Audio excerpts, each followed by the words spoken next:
Everybody, welcome to Connect Impact Hub. Let's talk.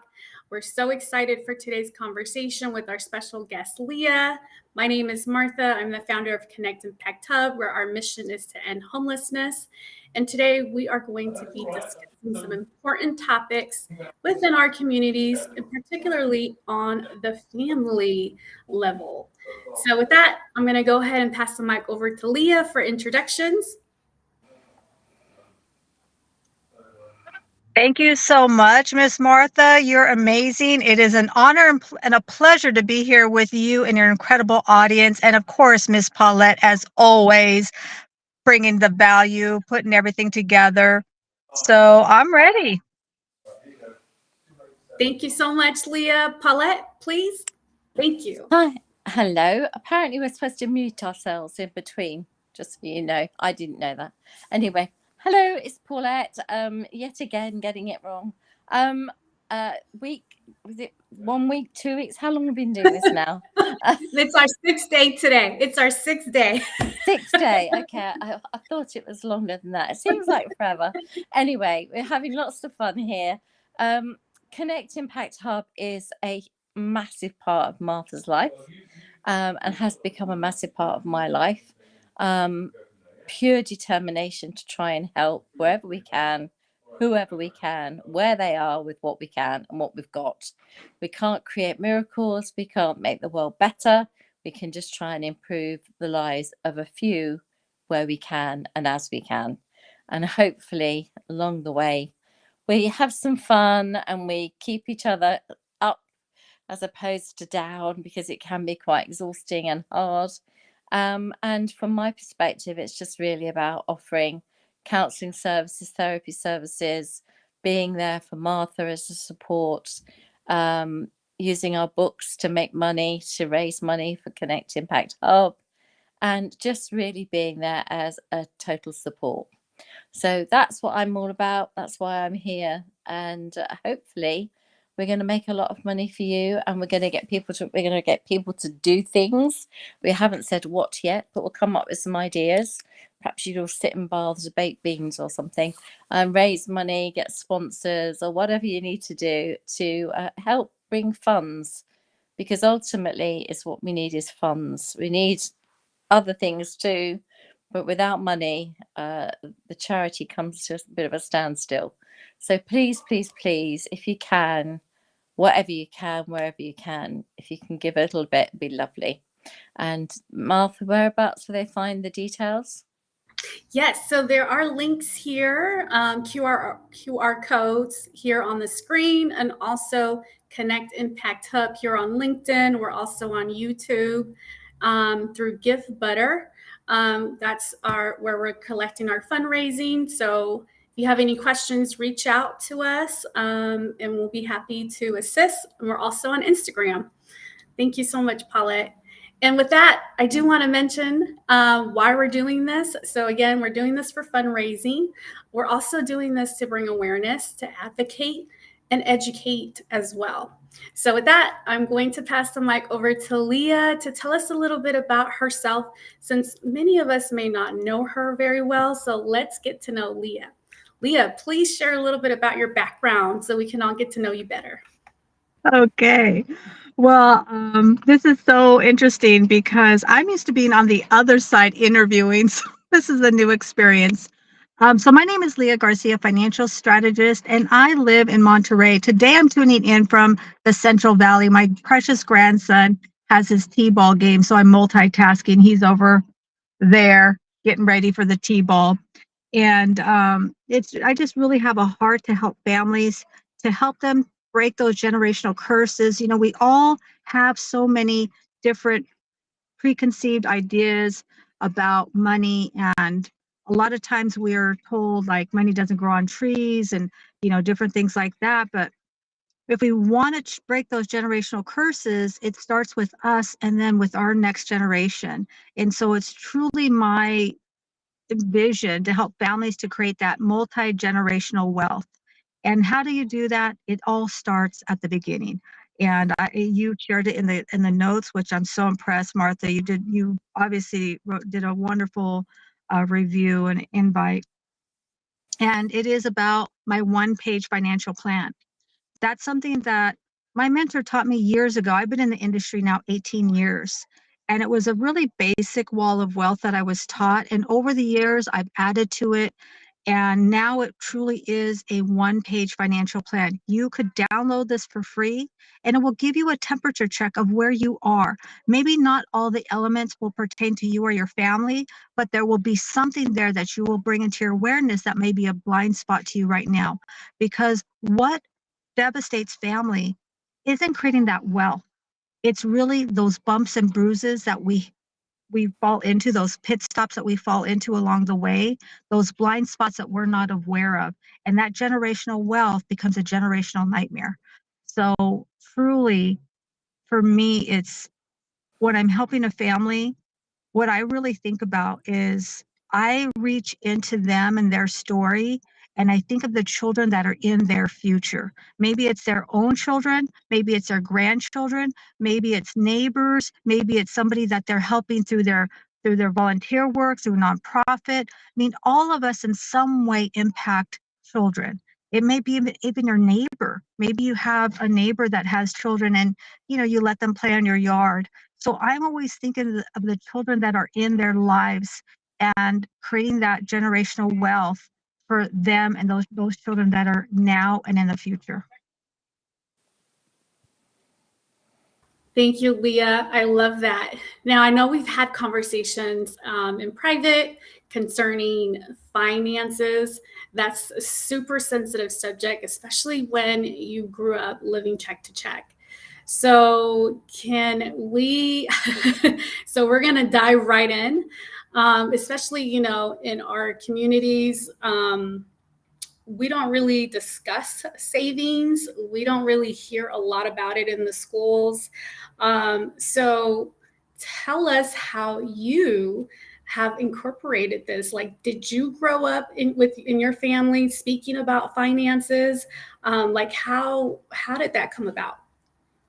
Yeah, it's a great question. I actually grew up on food stamps and welfare. My parents didn't work, grew up on the wrong side of the tracks. I was a kid that said, don't drop me off here. I'll walk the rest of the way, right? Drop me off at the corner and I'll walk the rest of the way. And there was a lot of shame about money. What I learned is that money didn't grow on trees and only snobby people had money, only those kinds of people. But as a little girl, I would see other people that had beautiful homes and they had green grass and shiny cars. And I always wondered, how do they have that? I would ask my parents, how come we can't live there? How come we can't have those things? So for me, there was what I learned about money is that, it was limited. It was only for certain people, only for those that were special. You had to have been born lucky or somehow had something wonderful happen to you. It was nothing that you had any control over. And my parents always put me, because I was the oldest, I was the one in charge of asking for money. So if the lights went out, if we didn't have food on the table, if we didn't have gas money, then I was the one that I'd have to go to my aunts or my grandmother or my uncles and ask for money. And that for me, created even now, if I talk about it, that created a lot of unhealthiness around money. And so how did I go from that to here? Well, my first when I first got pregnant, my ex-husband and his family required that we sat down with their life insurance agent. And I was completely floored. I had no idea that there was life insurance. I'd never heard of this. I thought when people passed away, you had to do a fundraiser, right? You had to do bake sales. That's how I grew up thinking. And so when I learned about that, I was fascinated by it. And I read my first life insurance policy cover to cover. I just thought it was incredible that you could have something that you could invest in that would take care of your family if you were not able to be here. I had known people who had been devastated by having loved ones passed away. I had, as a little girl, one of our childhood friends that lost their father in a tragic accident. And although I was probably 5 or 6 years old, I didn't know what that all meant, but I saw that they didn't live in the same house anymore, and then we lost contact with them. So when I learned that there was something you could put in place to take care of your family, I thought that was incredible. So that was really just my first introduction. And then when my kids were little, a lot of my friends went back to school. They went to become teachers. I didn't want to become a teacher. I didn't necessarily want to go back to school. And one of my friends got into selling life insurance, and he said, Leah, let's do this together. And I thought that was an amazing thing to do because I was so proud of our life insurance policies. And so that just was my very first, I started selling just basic life insurance. And now I do everything, all the financial planning. I really am a financial strategist. So that's kind of how I got started. It's a long way to say how I got here. No, we love that. We're learning so much already. So I don't want to, Paulette, would you like to share anything before I ask another question? I think that the interesting commonality between all of us, and has been with Rebecca and, many of the people, Chase and all the people that we've had, come on stage with us. We've all had some kind of awkward, difficult, something that's gone on in our lives that's made us feel different. And certainly with me, being fostered, going through the whole of the family breakdown and all the rest of it, all of that stuff goes into you being or feeling less than. And when you feel less than, all you ever want to do is feel more than, right? You go, I'm here, but I'm aiming there. And I think that the determination to get there was because I didn't like feeling like I was less than anyone else. And when you hear other people talk, and Rebecca especially yesterday, when she said she was finding these life policies that it's not life policies, excuse me, pension pots that people didn't even know they had. And there's billions of pounds of pension pots that people don't even know that are there. And she's able to say to someone, you don't need to be starving hungry, and you don't need to be behind your rent, because there is this bit of money in this pot. Let's use that to start you off. And then let's start putting a small amount, $10 or $20 away every month, to start that mentality of getting back into having a plan, right? And she spoke so effortlessly about this, and she said, I make the phone calls, I do all the work, and then I get the person on the phone, get them to verify it, and then we see what we can find. And she was talking about these trillions and billions of pounds, ridiculous numbers of unclaimed pension pots that are out there that people don't even remember what their work history is, let alone what pensions they're paid into. And I just think that if that is the case, they just want a leg up, right? Just somebody other than, as you say, having to go to ask family, friends, or even doing GoFundMe pages. If they could just find a little pot of their own money they didn't know they had, what a lift that gives these people that are in this community members in this difficult position. And to me, I went to bed last night and I had that all going around in my head. It was like, well, how can we help her? What can we do to help that situation? Because to give somebody that lift, to say, it's okay, you don't have to get another loan out. There's this pot of money that will just get you out of trouble, would be amazing. And that was my sleep thought last night, was, wow, that was a massive, great microphone drop moment for me, that these people have been helped. And community members deserve every bit of help they can get from wherever they can get it, from whatever community they can get it. And then once they've got themselves back again into a situation where they are in a position to start saving and buying a life policy and actually investing in their futures, they're already of that mindset, because it was that pension pot that got them out of trouble. And they won't forget that. Just like you said, the life policy was what you remembered, and how important it was, that when someone said, let's sell life policies, you go, oh yeah, I agree with that, and off you go. So that's kind of where I feel that yesterday's meeting took us.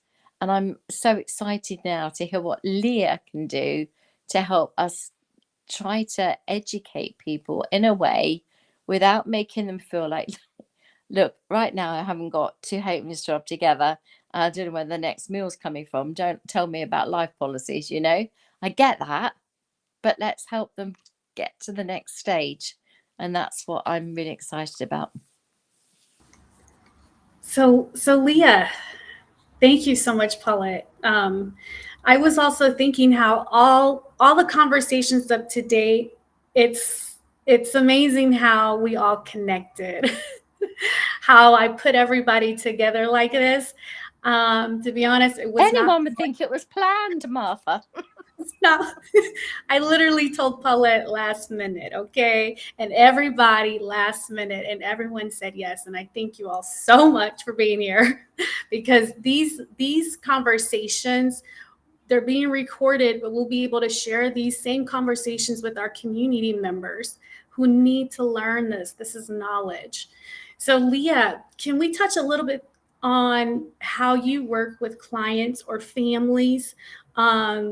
How that process works, and like what are you touching on, what items, is it a one-time service or is it a consistent service, just so that we can learn more about how that process works.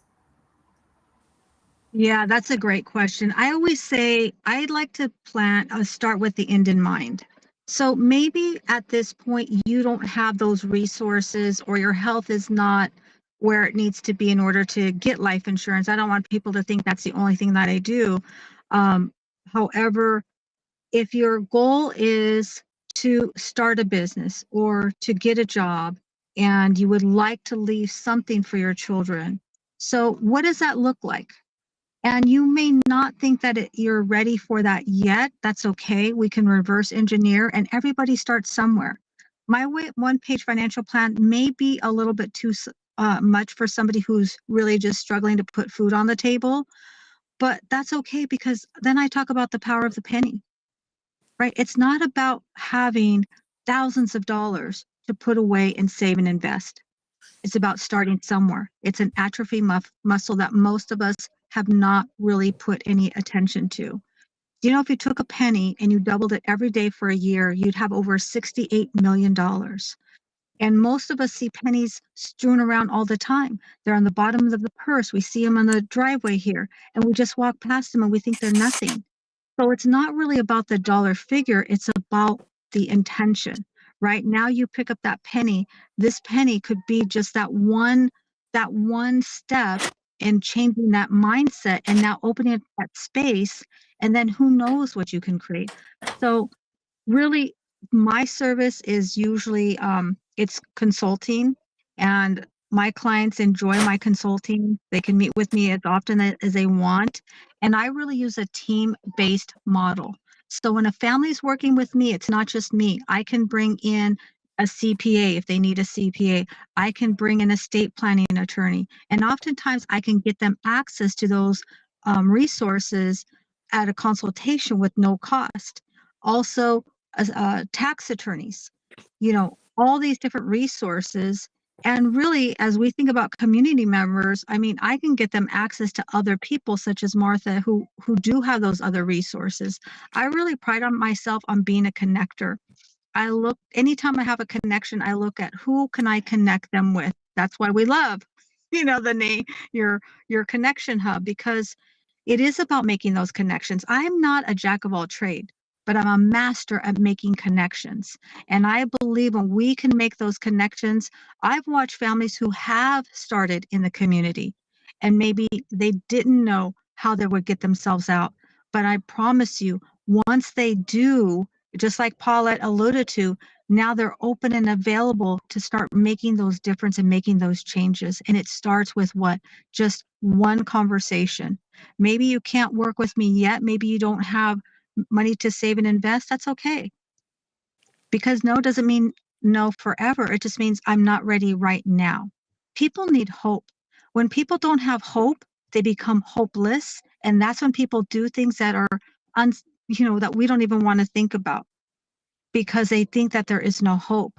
So I believe that because my service is complimentary, they don't pay me for my service, I don't charge them for their time, and we start to put those plans in place so that some point you will be ready. You will have those resources. It's about opening up that space in our mind, especially when we have come from a lot of lack, when we've experienced that judgment.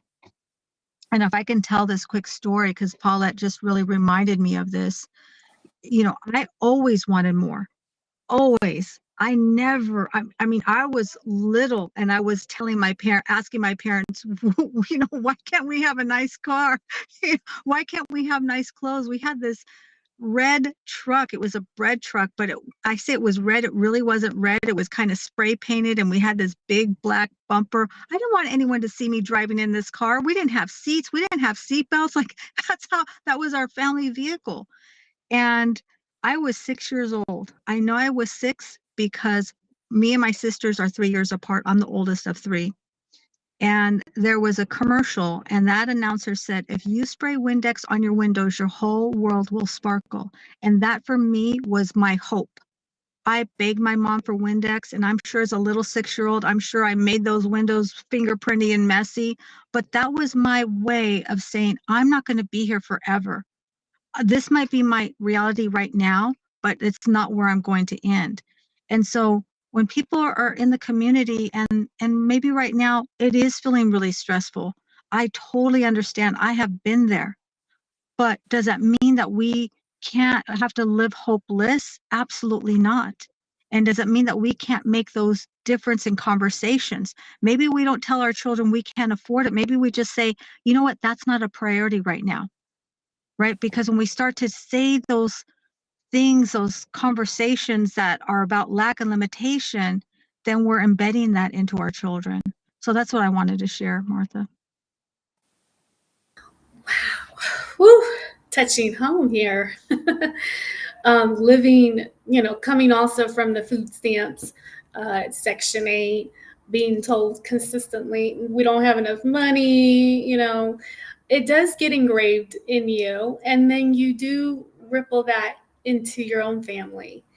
So getting away from that requires a lot of work, mental work, mindset. And so how did you manage, like on a personal level, to step away from that, because you grew up in that? How did you yourself separate yourself from that?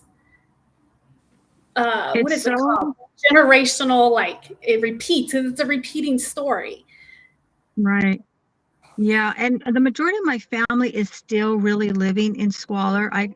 It's as much as I reach out to them, they're still in that. And so I often ask myself, I mean, even my cousin to this day, she'll tell me, Leah, why have you always been like this? Like, her and I are almost the same age. And so what I did, even as a little girl, as soon as I could, I started babysitting. And because I wanted to have my own money. I wanted to be able to buy clothes because, I can tell you what it's like. I am the only girl, all the first girl, all the older cousins and nephews were boys. So I got the handed down clothes, boy clothes. Now, you talk about what happens to the girl not wearing the right girl's clothes, wearing the boys' clothes that don't fit you properly. You get teased a lot and stuff. So I wanted to have my own money to buy my own clothes. I started babysitting. And then as soon as I could, I got a work permit and I started working at J.C. Penney's.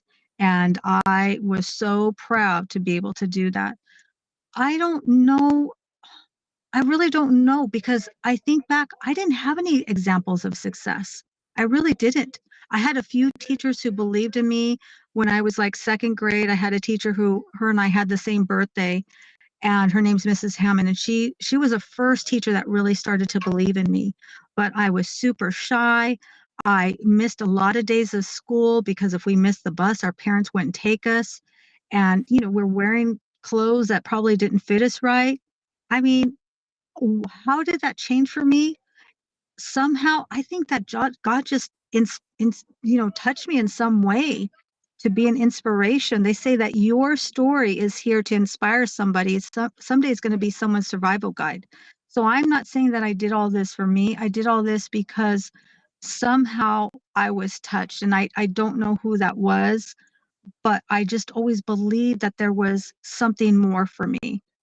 Not that I thought I was born special. I think it was just more that I wanted so much to be different in the way that wasn't with my family, because I heard them living in a lot of shame. I heard the fights about being able to pay the rent, and would we have money to go to the grocery store. And for me, I just believe that somehow there has to be a different way. This can't be the way everybody lives. And so whenever I had that opportunity to do something to earn money, which was babysitting, I did other little things to make a few dollars here and there. And for me, that was a sense of absolute hope and pride, probably ambition, probably just gumption, right? Just doggone, just get down and dirty. I just wanted more. I just have always wanted more. So I hope that answered your question. That was kind of a long Yeah. answer. No, it does. It's safe to say that you have to keep moving. You have to Yeah. keep moving. I think with me, I was 12, and there was a notice in the grocery store window, and it just said help needed. So I Yeah. went in, and the lady said, "How old are you?" And I said 12. She said, "I'd need a letter from your mom to say it's okay." And I was like, "Oh, my mum will be fine about it, really. She'd be happy." And then they said, "Well, what are you going to do?" And I said, "I'll do anything you want, any job you want." And then she gave me Right. this job of sorting out the potatoes. So, you have like the really little potatoes you can charge more for. And then there was just like the wonky ones. They went one place. And the big ones, you could jacket potato, they were worth more. So my job, I spent 8 hours on a Saturday sorting out potatoes. And then she'd give me this great big bag of vegetables to take home to my family, all the wonky vegetables. And that made my family eat properly, healthily for a week. And she used to give me £5. And that was huge. And I used to save it in my room. And I used to think, one day I'm going to have £1 million in my bank. And it was only a little tiny piggy bank, but I was sure it would hold £1 million. And I was 12. So, when people say, how did you manage to do this or do that or do the other? I think I was determined at 12. You were determined at 6. There is something in us, Martha. When was you? When did you, for goodness sake, you've got a So, master's degree. You made the decision, girl. Come on.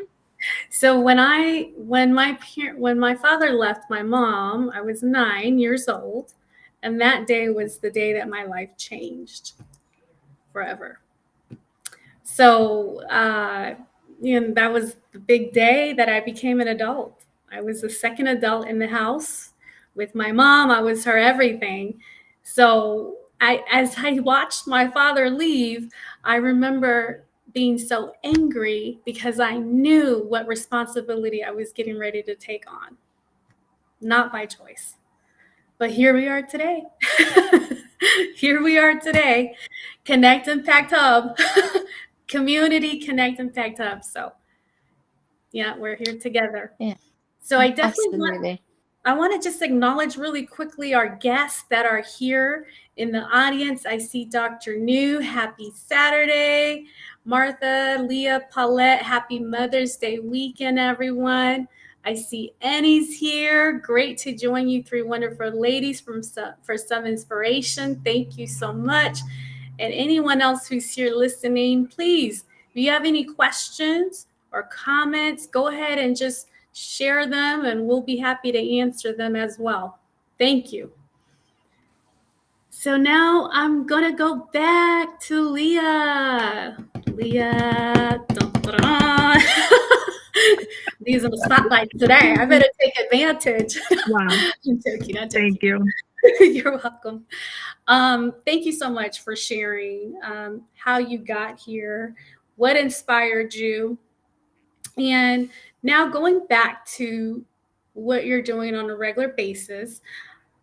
how do your programs, like say a community member was to, I refer a community member to you, Leah.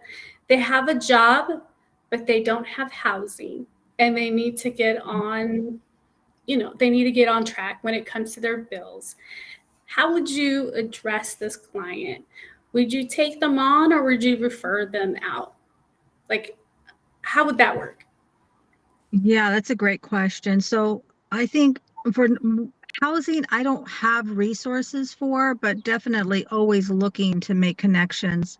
But as far as where do you start, people call it a budget. I know we Yeah. don't like that word, and neither do I.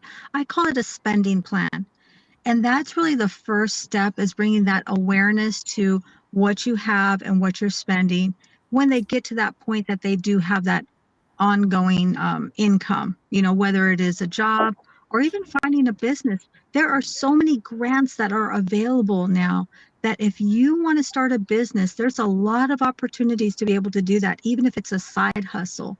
So there's resources that I can connect them with if that's something that they would like to do, whether it is as a full-time, maybe they're not able to secure a job for whatever reason. Right now, I think a lot of companies are scaling back. But just like what Paulette alluded to, maybe they do have some resources down the road. Maybe they have an old 401k or IRA and they don't know how to find that old 401k and IRA. I help families all the time. I just helped a family find $6,000. Now, here's the thing. If you go to a traditional advisor, financial advisor or CFP, these kinds of things with these designations, they won't even answer your phone call if you've got $6,000 sitting somewhere. I'm honored that I'm able to help a family because it's not about the title, it's about the knowledge and experience and who I can connect you with. So I will take that time to find that 401k IRA that's sitting there. And maybe that's a resources. If they're over 59 and a half, maybe they can access that money. Maybe it's money that they need to borrow against. I mean, we don't know unless we find out where that money is. And that can take some time. Sometimes it's as easy as making a phone call. Other times it may take months to be able to find that money. But when it comes to that, my gloves come off. I'm the advocate for the client. I'm going to do whatever it takes to be able to find that. And there was one time, this client actually came back to me recently, but he had about $10,000, $11,000. It took me 6 months to get that money rolled over into his own account. It was only $10,000. I say only, but that was all the money he had at that point, right? That's a lot of money for somebody. That's all they have. You know what? I believe that givers gain. And that client today now is in a totally different situation. And he's, just inherited a bunch of money and I'm going to help him with a bunch of things. Now, did I do that? So knowing that was going to happen? Absolutely not. I would have done it regardless. But things always come back to you when you give and you do the right thing. I just believe you can't outgive the giver. Things are going to always come back to you in other ways, right? They're going to connect you to other Definitely. people, or other opportunities will open up like this. I was here thinking I was supporting you, Martha. I didn't realize that this was an opportunity to really showcase my expertise. And I really thank you so much, Martha. You bring so much value. I have to share this story. The first time me and Martha got on a Zoom, and I had just looked through her profile and I just loved, there was just something that set her apart. Now she's really fine-tuned it, but this was back before she had her nonprofit and stuff. And we got in a Zoom and I absolutely fell in love with her. And I said, you know what, you leave heart prints everywhere you go. And it's such a blessing to be able to watch her stepping into her power and really becoming that force to really bring about change and bring about this awareness of things that we can make a difference. We've watched it. One person does make a difference, and we're seeing it, we're witnessing it right here today. Oh, thank you, Leah. We are all making a difference. I can certainly tell you that. I've shared this case. I have a client currently that I'm working with, and he's living in his car. And today we got some amazing news that I haven't even shared with Paulette yet. But So let I me need to do tell a you, drum roll. you ready? So we reached out to our community and we asked for assistance in certain areas. And one of them was clothes.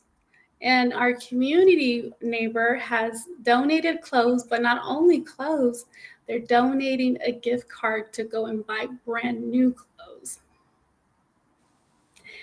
That is Phew. community. So today, when I get off of here, I'm heading over to go meet our neighbor and pick up some goodies, because tomorrow we're delivering gifts. We're delivering needs, and he is so excited. And that is why we do what we do, because I'm getting chills. Because when you love what you do, you never work a day in your life. And that's True. exactly how I feel. So those words, they are very strong words. So thank you, Leah, and thank you, Paulette, and everyone that's been supporting Connect Impact Hub, because we are starting to make a difference. So I cannot wait to share that journey as he's continuing to evolve, because there's a lot of positive things that are going to happen in his life. I feel it. So, well, they already are. Absolutely. So that's huge, isn't it? Yeah. That's right. That's lovely. And you were The thing as well is, when I first met Martha, I was in one of Eddie's rooms, actually, and he called her an angel. And I thought, if anyone's son calls somebody an angel, this is somebody special. And my goodness me, talk about a living angel. And I was like, he's right, and I had only heard you speak twice, and then we got to talk a lot. And then we just kept talking, and then eventually I just said to her, just do it. Just do it. You just got to do it, because what we're seeing now is Martha coming into her own. And I know for a fact that you will have members in the community, even if it's the community members who could use Leah's services, even if it's not the community that are living in their cars, it's the community members that are living in the flats or the houses nearby or wherever. Community is community, right? So, community is helping community, because this is what you're saying. I'm one of the community members. You were looking for jeans, you were looking for clothes for this guy. Next thing you know is you're not only getting clothes, but a card, a gift card. And that is where somebody who's saying, no, I've got a bit more than I need, I'm willing to share. And to me, that is the best news that you can ever have. Because when you talk about that out loud, and you're able to say, I mean, they might not want the name mentioning, but if they do and don't mind, it would be amazing to be able to say, this amazing person did this, because they deserve acknowledging, right? Because that means that person deserves to know just how wonderful they are. It's not like kidney donating, we're not asking them to give a kidney. We're just saying, if you've got a spare pair of jeans or a spare shirt or even, whatever it is, or spare, if you can help, please do. And they did. They've come up trumps yet again. And that is absolutely amazing. Yes. I have chills. I was going to read what he wrote, but I'm going to write it out because he did. No, read it. Go on, read it. Okay, let me pull it up. So basically, I made a post here in the community, and he did not reply to that post. He replied to me in private. And he said, he sent me we actually exchanged numbers. So, because let me see here. This just is what he said. Protect yourself, I put this as a quote. Always, I said, thank you so much for purchasing for buying the gift card for him. He's going to be so excited. And he said, always easy to help someone when they're trying to help themselves. Lovely. I was when I created the post, I exactly said where we're at this moment. He's been looking for a job. He needs a stable job. And so he reached out. So I'm going to talk to him today. Well, we're going to hope he can give him a job. That's my hope. Thank you, Paulette. Paulette, just keep going, keep asking. And this is what community looks like. We're all learning from one another here. If I did not have you here with me, I don't know how I would be doing this. I would not be doing this. I would not be standing here saying, Connect Impact Hub. I would still be Martha, care coordinator, advocate, case manager. I would still be doing something else. I would not be sitting up here saying Connect Impact Hub. So I am seriously grateful for all of you. And I'm so glad that I love recording the progress of this, because I want people to see like how we started. Right. We started in a room. We had a client that I actually introduced here on LinkedIn. And this client is succeeding. She's doing phenomenal. So I know that we can do this together as a community, and it's not just here in Houston. This is all over. We can all help one another. So thank you. I have chills just talking about this, because that's how good it feels. It feels really good. So Yeah, Leah, that's so good. Yeah, I wanted to go back to you about the work that you're doing, because there's so many areas there. So, like, how I know you work with businesses, you work with families. How do you create a plan? I know you sit with them. How do people connect with you, for example? That's another one. So how do you create the plan? How do people connect with you? How does that process work in the background? Because we see you in the front. Background. We see you in the front, but what's going on in the background to get more insight, more internal insight? I'm being nosy. I'm being nosy. Yeah. No, I love that. I love the nosy. So I really teach core values, right? So my mentor taught me anyone who doesn't think that money is not important is never given it away. So really the people who connect with me, I find, and I'm really thankful to Wendy Shore because she's really helped me to understand that. I talk about the 5 F's. When you have better in your finances, every area of your 5 F's, your foundation should get better, which is your faith. Now, whatever that faith is to you, I happen to be a Christian, whatever that faith is to you, you can donate more, you can do more to your synagogue, give back to your community, to maybe the people that you're mentoring, the people who look up to you. So the faith, the family, the finance, the fitness, and of course the fun. The fun is funner, right? We all love having a picnic, but we got to have some resources to have some picnic stuff. Okay. So what does it look like? I truly take every family through the wall of wealth. And I'm going to talk about the layers, and maybe not every element pertains to them, but I'm going to identify the areas that we need to shore up, and then the areas that we probably need to be planning for going forward. Doesn't mean that every family does every single thing every time. No.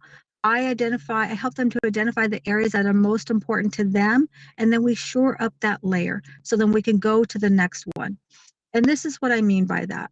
If we don't go in order, if we have let's say our wall of wealth is out of whack, and a lot of families will do this, well-meaning families, by the way, they will forego life insurance. They won't set up an emergency fund. Maybe they don't even have health insurance. And they say, I'm going to just put my resources towards my children. Forget about retirement. I've got 40 years, but I want my kids to do better than me. And I'm going to put my money into an account for college. And guess what happens? If they don't have life insurance and someone passes away or gets sick, guess what happens to that emergency fund, to that college fund? They're going to have to take that money out of that college fund and pay the taxes and the penalties. I've seen that happen so many times.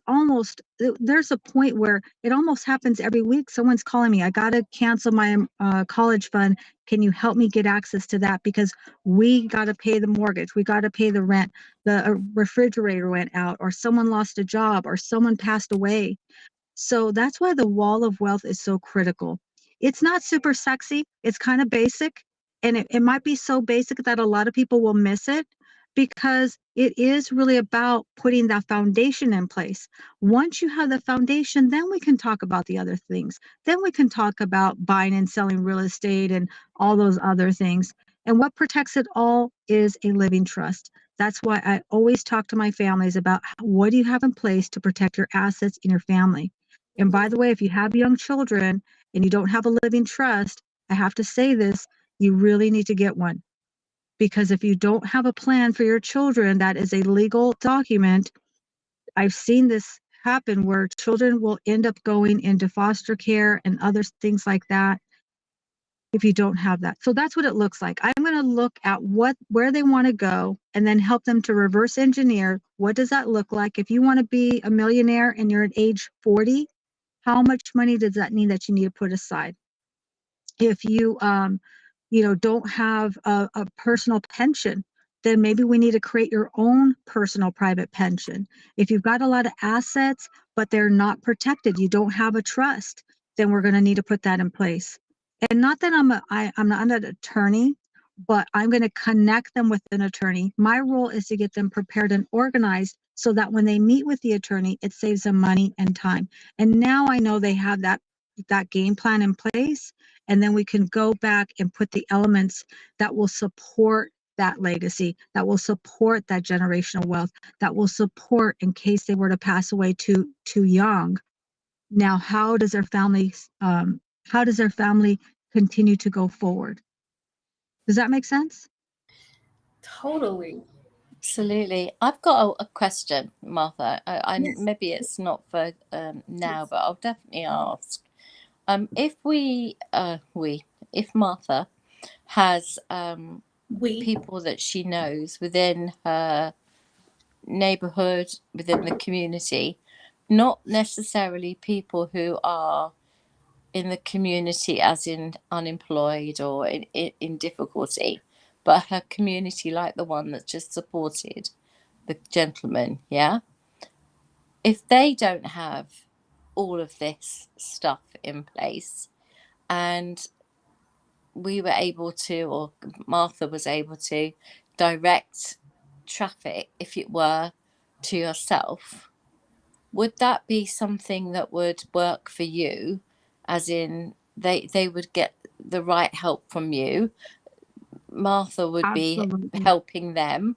And then if anything came from that, you were able to make some money somewhere down the line. You could then make a donation to Connect Impact Hub, couldn't you? That would be a great way, because you've got those people, those people are eating out of your hand at the moment. You're saying to them, I've got a guy who needs this, and this gentleman says, I'll do this for you, right? That gentleman, if he can do that, if he's willing to do that, which is fantastic, and we applaud him for it, but he might well have money that he could do stuff with Leah with, that would then result in, at some point further down the line, Leah's able to make a contribution to the charity. So it might be a really good way of making introductions. Just thinking out, thinking outside the box. Oh, totally, absolutely. And by the way, I don't mean to say that the wall of wealth is only relevant to people that have limited resources or just starting out. I have clients who are multi millionaires. Here's my host. Hello. Say hi. I'm on your channel, okay? Hello. Did you good? Yeah. Okay. But I have clients that have $1 million businesses, millions of dollars cash and resources. I'm almost done, okay, Mijo? Yeah, go to the Okay, just a minute. And and the wall of wealth is still relevant to them. They still have blind spots. They don't have a living trust. They don't have their own pension. They don't have tax-free. So it really is all encompassing. It's where we start, and then from there, there's a springboard, and there's many other elements that we look at. So I just wanted to say that really quickly. And absolutely, I can do group coaching. I can absolutely do that and teach the wall of wealth on a bigger scale, complimentary. I won't charge for that. And anyone who's listening to this, if you do not have a living trust, and I'm going to say That is probably 99% of the people who tune into this now and in the future. If you don't own a current and properly funded living trust, and you mentioned this event here today, I will donate $100 to Connect Impact Hub for every single family that moves forward, putting a custom trust in place, which, by the way, is something you need to do anyway. So I'm all about that. Givers gain, giving back, and absolutely many more opportunities down the future too. Thank you, Leah. Fantastic. That'd be amazing. And that would be a great thing for you to be able to put out into the community. Yes. For not the community of people that need the help, but the community of people that are supporting. Mm-hmm. All of the supporters we can go out to and give Leah's name and say this person's doing this for us. If you're interested, it would be a really, really clever way of I love that. both finding customers and also getting donations. So that would be Yes. amazing. I think that's a really, really good way of using the service. Thank you, Leah. Thank Brilliant. you, Paulette. Yes. So Leah, we're starting to get close to time, but I would love to hear a story of a client that you worked with. And I know you have tons. So if you could think of one example that you could share with us so that you could leave us inspired to, do more when it comes to the financial part for our families. Yeah, absolutely. So I'm going to kind of expand on the story I started with, which was this client that came to me. They had about $11,000 in an old 401k. They couldn't find it. They'd called people, they'd ask other people, nobody would help them find it. And it literally took me 6 months to find that money and help him do a rollover. And he was so thankful, so grateful. And that was about 7 or 8 years ago. Well, during that time, limited resources, I gave him some guidance, some coaching, some hints. He ended up, now he's retired and he's completely, totally financially independent. He has, and by the way, true retirement, in my humble opinion, means that you are completely out of debt. No mortgage, no student loans, no credit cards, none of that shenanigans. They're completely, totally financially independent. They have absolutely no debt, and they've got over $1 million in assets, probably $1.5 million. Now, did it happen overnight? No, it didn't. And he had some good material. He knew what he wanted in the end. He knew that they wanted to retire in about 10 years. They were willing to make those, I never call it sacrifices, I say exchanges. Listen, if you want to go ahead and have lunch and eat out every day, you could easily spend $27-30 a day on that. But if you forego that, you know that you'd have thousands of dollars by the end of the year and in the end of the month. So with this client, I say, it's really not me. It's really just giving him the tools, and they have to make the decisions and implement it. They did an incredible job implementing it, and now I'm able to help them set up. Now we're talking about getting his trust set up and other resources like that, and making sure everything's in place long-term care and all those things. And it started because I was willing to take the time to help him find his 401k that he couldn't find. He'd spent years trying to find it. That's amazing, isn't it? It really is. And it's so impactful, isn't it? So impactful, because it just means that there, as Rebecca said yesterday, billions of pounds of unclaimed pension funds that are just sitting there. They're hoping that no one will ever bother with. Yeah, there's over $70 trillion in 401ks and IRAs, 403bs, 457s, TSPs, and a majority of them are from former employers. So don't leave your money with your old employer.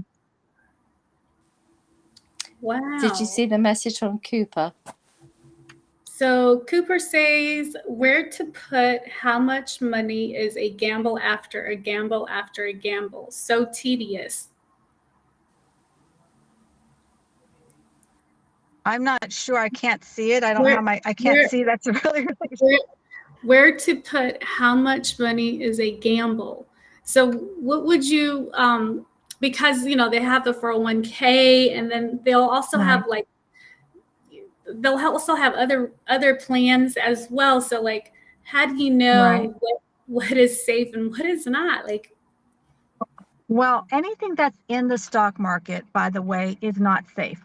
Okay. So that's anything that is connected to or directly in the stock market. You might have a 70-30, 80-20. That meaning that only a majority of your money is at risk. However, you still have your money at risk no matter what it is. So mhm. if you enjoy that, if you like the ebb and flow, if you're okay going with the ups and downs, then that might be a good option for you. I don't deal with that money. I'm actually helping my clients. My role is I help clients properly protect, distribute, and transfer their wealth. And so I'm not opposed to having the money risk in the market, but the clients who work with me are looking for ways to protect their wealth. They want to capture the gains, but never participate in the stock market crash or downs, and at the same time have the ability to enjoy the gains when the money goes up. We call that zero's your hero, and there are ways to do that. It doesn't work for everyone. It's not for everyone. But if you have at least $10,000 and you would like the idea of protecting that wealth, that's really where my role is. Properly protecting, meaning not losing money, meaning having the right things in place to protect your family, your health, and things of that nature. Distributing. When we have this money, you don't just put the money in to take it out. There's a systematic and mathematical way to spend your money. It depends on how old you are, how young you are, how long you think that you're going to be in retirement. So there's a mathematical way to spend your wealth so that to protect you from running out of money. And then also transferring the wealth, which we're talking about, which is a living trust and things of that nature. Because at some point, you're going to start getting your assets out of your estate. And that's more advanced planning. But there is also a way to leave that wealth, properly leave wealth to create not just your wealth, but generational and multi-generational wealth. Fantastic. This message from Annie, Yes. Martha. Can you see the message? Yes, it's Annie says people love get rich quick schemes and hope to get lucky by investing in one at a later date. Right. Tell us about the dangers of schemes, please, Leah. Here's the thing. Everybody wants to get rich quick, but nobody wants to get wealthy over time. Get rich quick rarely works, because if you make it quick, guess what? It can leave you even quicker. I know more people that used to be wealthy than are still wealthy today. Because if you don't have the right infrastructure, the foundation in place, and I'm going to toot my own horn, you have to look at the wall of wealth. And this is what I mean by that. If you put your majority of your investments are in real estate, and you own multiple properties, and maybe you're making millions of dollars and all of that, as soon as there is a correction or a crash, what happens to your real estate?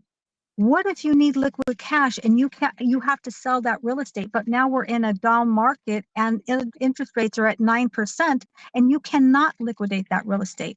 I've watched that happen over and over again. So the wall of wealth, although it doesn't have a lot of bells and whistles, it will save people from having that dream becoming a financial nightmare.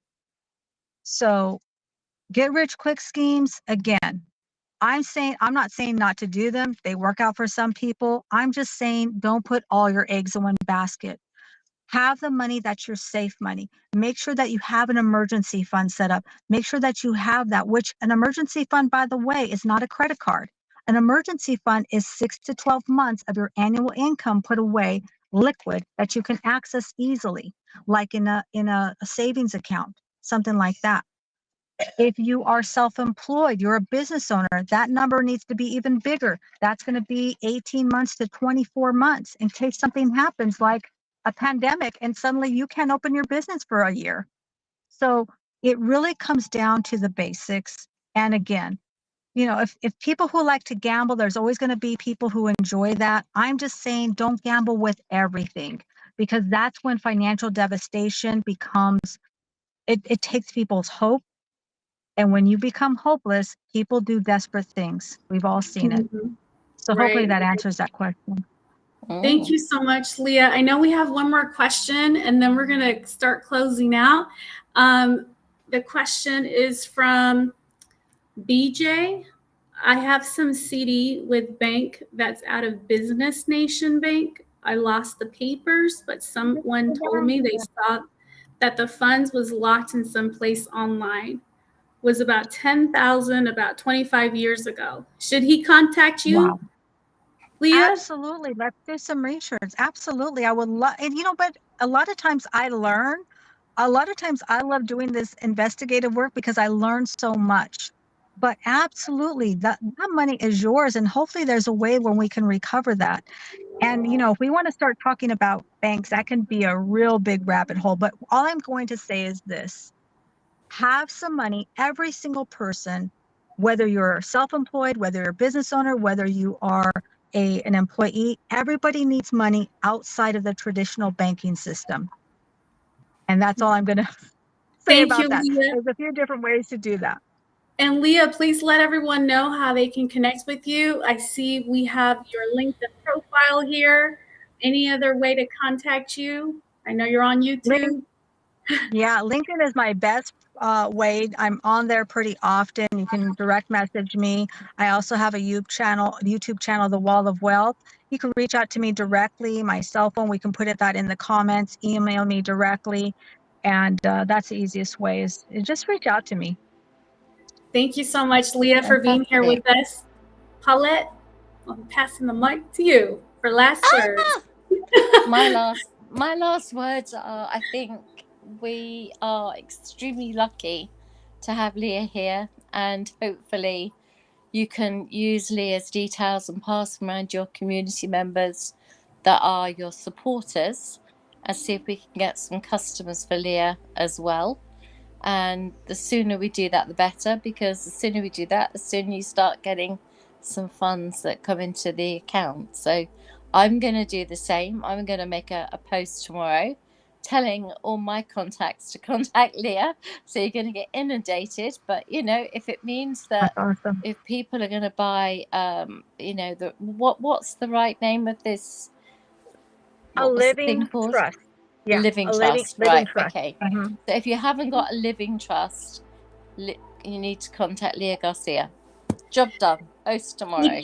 Thank you so much, everybody. So I appreciate y'all for being here with us. Please head over to our fundraising page and donate if you can. And if you can't, spread the word out. We're on YouTube. Share our YouTubes. We're also posting here on LinkedIn through our business profile. Any help is all accepted. Thank you so much, everybody. And I hope you all have a wonderful day. Ollie leading us here today. As always, we love you. Thank you, Ollie. And bye, everyone. Bye. Tomorrow, please don't forget, tune in at 3 p.m. Central Time, 9 p.m. GMT. Last one.